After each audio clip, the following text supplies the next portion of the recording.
इस बीच एक और बड़ी खबर आपको बता दें कि इजराइल डिफेंस फोर्सेस की शुमाली कमान के हेडक्वार्टर के दौरे के मौके पर इजरायली वज़ीर-ए-आज़म बिन्यामिन नेतन्याहू ने कहा है कि उन्होंने जुनूबी लबनान में मौजूदा सिक्योरिटी जोन को मजीद वसी करने का हुक्म दिया है। नेतन्याहू ने कहा है कि इस फैसले का मकसद हिजबुल्लाह की तरफ से हमले के खतरे को यकीनी तौर पर नाकाम बनाना और टैंक शिकन मिसाइल के हमले को सरहद से दूर रखना है।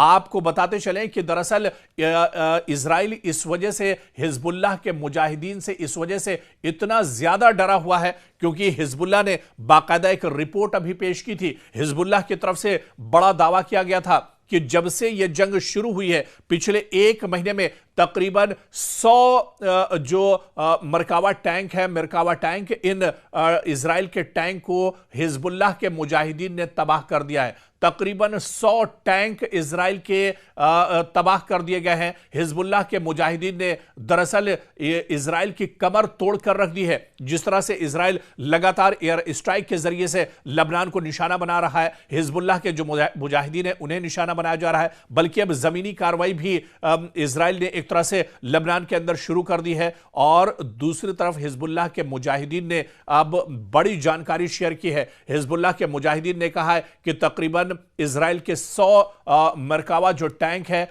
उन्हें एक तरह से तबाह बर्बाद कर दिया गया है, उन्हें खत्म कर दिया गया है। ऐसे में इजराइल दरअसल टैंक शिकन मिसाइल के हमले को सरहद से दूर रखना और टैंक शिकन मिसाइल हिजबुल्लाह जिन्हें इस्तेमाल कर रहा है उससे इजराइल बहुत डरा हुआ है।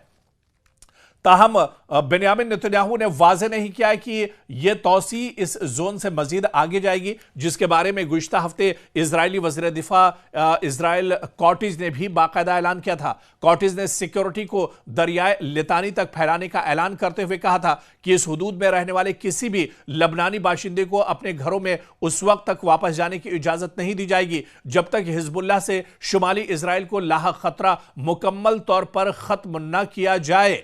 तो आप देखिए कि आम लोगों को भी इजराइल और अमेरिका किस तरह से परेशान कर रहे हैं। लबनान के अंदर जो आम शहरियों की जो इंसानी जो बस्तियां हैं वो पूरी की पूरी बस्तियां एक तरह से इजराइल ने तबाह कर दी है। आम लोगों को दरअसल हिजबुल्लाह के नाम पर आम लोगों का कत्लेआम किया जा रहा है। जिस तरह में आपने गजा में देखा था कि हमास के नाम पर पूरा का पूरा गजा जो है वो तबाह बर्बाद कर दिया गया, नेस्तो नाबूद कर दिया गया। तकरीबन 70,000 से ज्यादा लोगों का कत्लेआम किया गया। अब ऐसी ही तस्वीर लबनान में है जहां पर बड़े पैमाने पर मासूम बच्चों को, खवातीन को और आम लोगों को इजराइल निशाना बना रहा है, सिर्फ इस वजह से क्योंकि वो दरअसल हिजबुल्लाह को खत्म करना चाहता है। लेकिन न तो गजा में हमास खत्म हुआ और ना ही लबनान में हिजबुल्लाह के मुजाहिदीन खत्म हुए हैं।